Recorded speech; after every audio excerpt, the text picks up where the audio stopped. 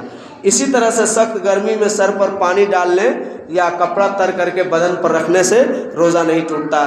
اسی طرح اگر اپنے نفس پر قابو ہو تو گوش و کنار سے بھی روزہ نہیں ٹوٹتا۔ طلوع فجر کے بعد غسل جنابت کرنے سے بھی روزہ نہیں ٹوٹتا۔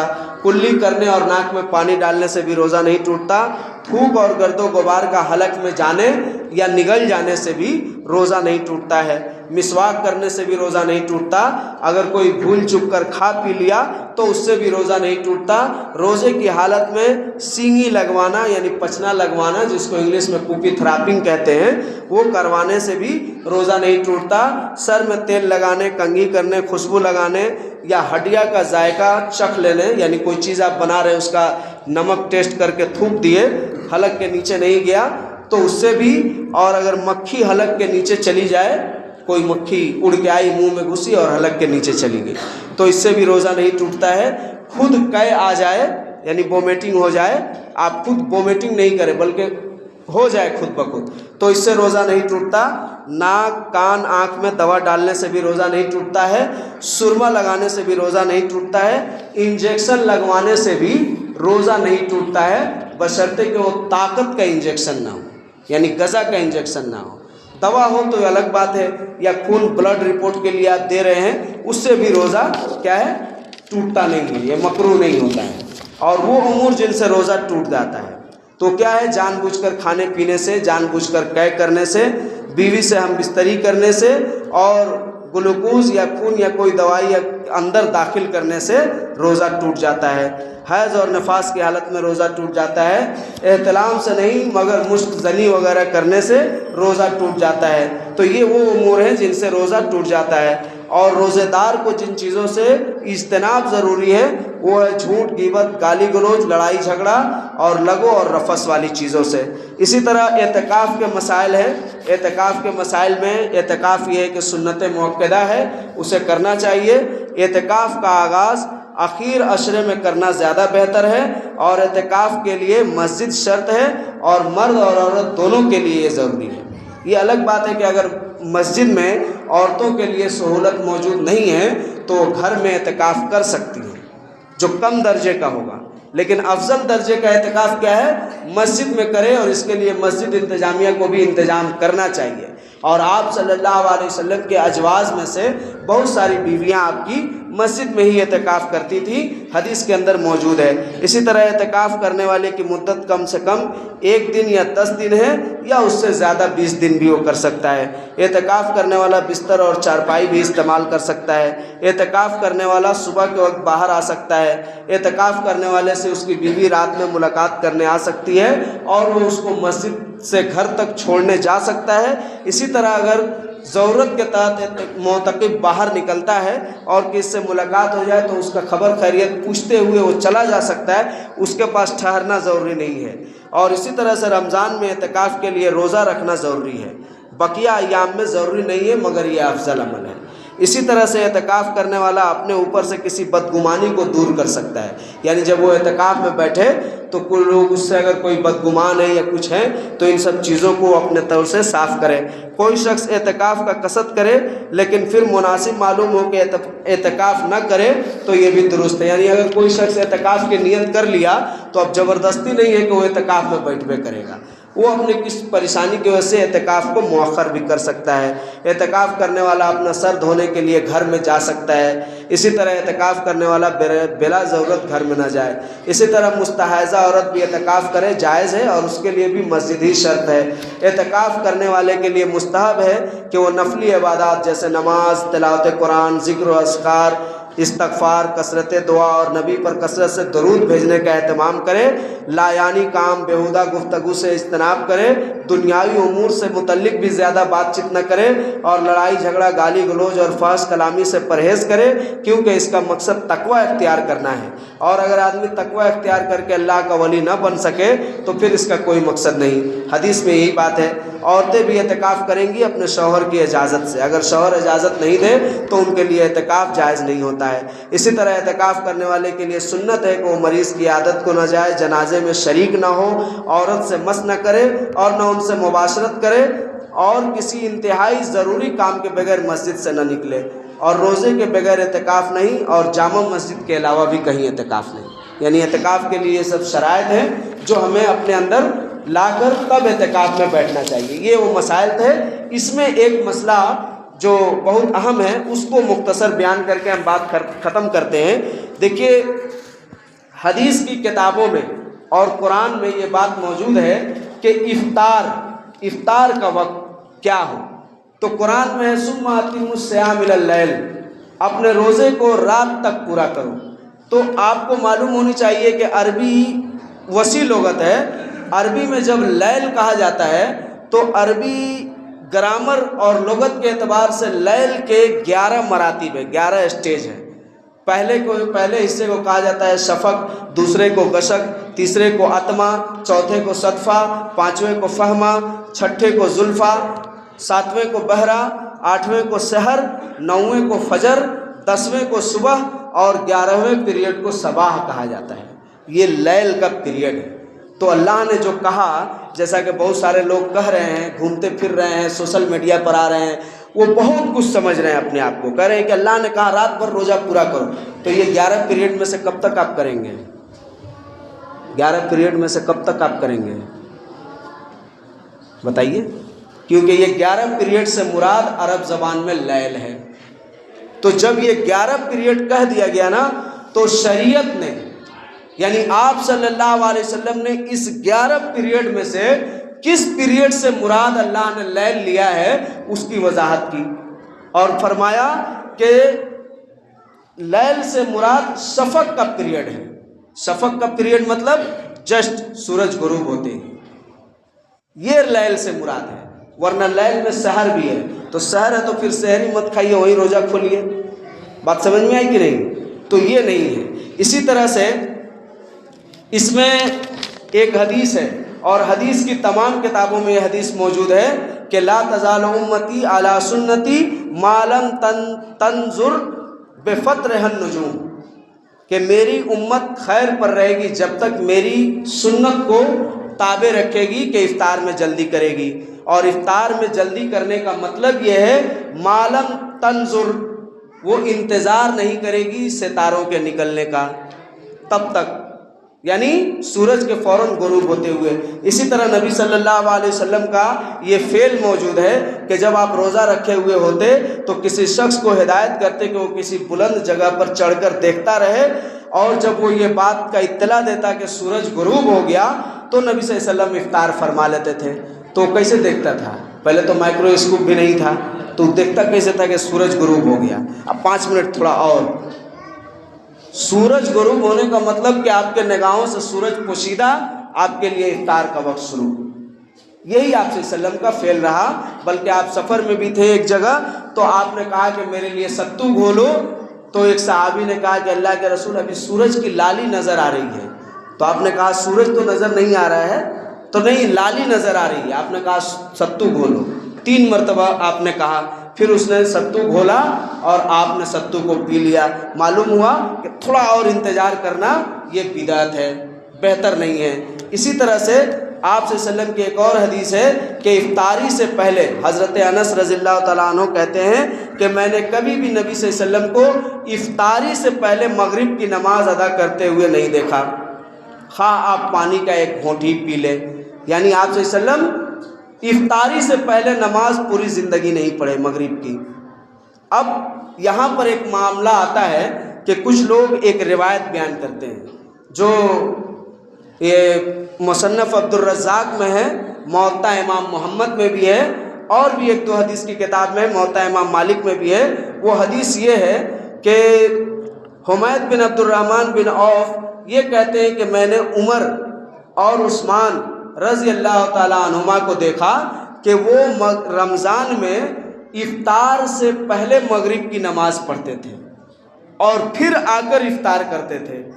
تو پہلی بات آپ کو معلوم ہونی چاہیے کہ یہ روایت جو ہے صحیح نہیں ہے، منقطع ہے، کیونکہ انہوں نے ان کا دور نہیں پایا، نہیں دیکھا، اور اس دوسری وجہ یہ ہے کہ اس کو صحیح نہیں کہا گیا، یہ ضعیف ہے، اور تیسری وجہ یہ ہے کہ یہ روایت ڈیفرنٹ ہے، ایک ہی راوی 2 بات بیان کر رہے ہیں، ایک ہی راوی 2 بات بیان کر رہے ہیں۔ کیا کہہ رہے ہیں کہ میں نے عمر رضی اللہ تعالیٰ عنہ کو اور عثمان رضی اللہ تعالیٰ عنہما کو کیا دیکھا کہ آپ لوگ پہلے مغرب کی نماز پڑھتے تھے پھر افطار کرتے تھے۔ اور یہی راوی کہہ رہے ہیں کہ میں نے عمر رضی اللہ تعالیٰ عنہ کو اور عثمان رضی اللہ تعالیٰ عنہما کو دیکھا کہ پہلے وہ لوگ افطار کرتے تھے پھر مغرب کی نماز پڑھتے تھے۔ تو یہ دونوں روایت کیا ہے؟ ضعیف ہے، صحیح نہیں ہے، اس کی کوئی صحت نہیں ہے۔ یہ روایت امام محمد میں بھی امام محمد نے اپنی کتاب میں نقل کرنے کے بعد اس کی تصحیح اور ضعیف نہیں کی ہے، بلکہ انہوں نے کیا کہا ہے کہ لا یزال الناس بخیر ما عجل الافطار۔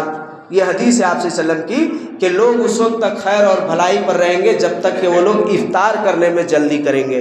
تو امام محمد جو امام ابو حنیفہ کے شاگرد ہیں وہ کہہ رہے ہیں تاجیل الافطار و صلاۃ المغرب افضل من تاخیرہما، یعنی مغرب کی نماز کا پڑھنا اور افطار میں جلدی کرنا یہ افضل ہے بنسبت اس کے کہ اس کو تاخیر کی جائے۔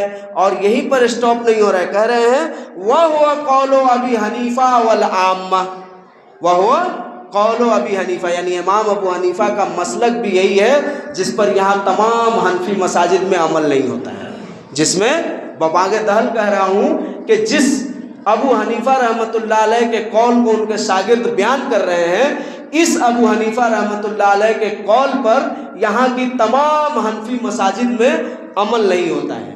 یہ لوگ تاخیر سے اذان دیتے ہیں اور سحری پہلے ختم کر دیتے ہیں۔ تو یہ کہہ رہے ہیں کہ یہی ابو حنیفہ رحمۃ اللہ علیہ کا عمل ہے اور عام مسلمان کا، کہ افطار میں جلدی کی جائے اور مغرب کی نماز پڑھنے میں بھی جلدی کی جائے۔ عبدالحی حنفی لکھنوی رحمۃ اللہ علیہ حنفی یہ فرماتے ہیں کہ عامہ سے مراد جمہور علماء اہل سنت والجماعت ہیں، شیعہ مبتدئین کے خلاف، کیونکہ شیعہ لوگ یہ انتظار کرتے ہیں رات میں ستاروں کے طلوع ہو جانے کا، تب وہ مغرب کی نماز پڑھتے ہیں اور افطار کرتے ہیں۔ تو معلوم کیا ہوا کہ قرآن نے جو لیل کہا، اس لیل کا معنی یہ نہیں کہ رات کے 12 بجے، اس لیل کا مطلب الشفق ہے، اور یہ آپ صلی اللہ علیہ وسلم نے متعین کیا ہے۔ تو معلوم ہوا کہ اگر کوئی شخص مغرب کی نماز پڑھ لے، جلدی پڑھ لے اور پھر افطار کرے تو کوئی مذائقہ نہیں ہے، لیکن اس کے لیے افضل عمل یہ ہے کہ وہ مغرب کی نماز پڑھنے سے پہلے سورج غروب ہوتے ہی فوراً افطار کرے، پھر آ کر وہ نماز پڑھے۔ اور افطار کے لیے یہ بھی نہیں کہا گیا کہ بھر پیٹ کھائیے، آپ تھوڑا سا کھا کر جلدی نماز پڑھ لیجئے پھر جا کر اطمینان سے کھائیے، یا پورا آپ کھا کر آ کے نماز پڑھیے، اس میں کوئی مذائقہ نہیں۔ شریعت نے یہی بیان کیا ہے، لہٰذا ہمیں اسی کے مطابق عمل کرنی چاہیے۔ آخر میں اللہ سے دعا ہے کہ اللہ ہم سب کو نیک عمل کرنے کی توفیق عطا فرمائے، ہمارے ایمان اور اعمال کے اصلاح فرمائے، اور ہمیں کتاب و سنت پر اس کے عین مطابق چلنے کی توفیق عطا فرمائے۔ آمین وآخر دعوانا۔